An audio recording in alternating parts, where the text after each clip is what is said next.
Fix error 429 too many request problem. The first solution is clearing cache files and closing extensions. To do this, we need to open our browser.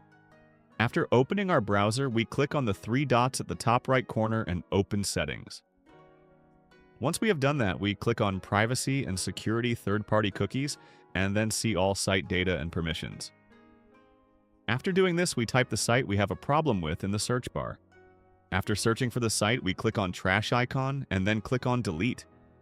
We have clicked the cache files, now we click on Extensions from the left and close our extensions. We have closed our extensions. Now you can check if the problem is solved or not. Also, don't forget to like the video. If the problem is not solved, we will move on to the second solution. The second solution is using VPN. If the problem is regional, changing location with a VPN can solve our problem. To add a VPN to our browser, we need to open Chrome Web Store. After opening Chrome Web Store, search for VPN in the search bar. After searching for it, you can add any VPN you want to add. If you have a VPN program like me, you don't need to add a VPN to your browser. After connecting to the VPN, you can check whether the problem is solved or not.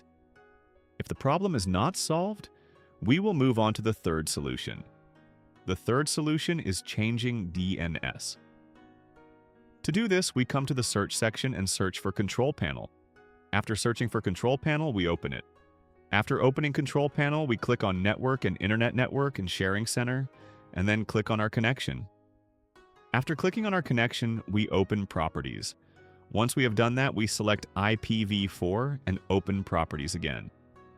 Here we need to check Use the following DNS server addresses. After doing that, we set preferred DNS server to 1111. After setting preferred DNS server, we set alternate DNS server 101.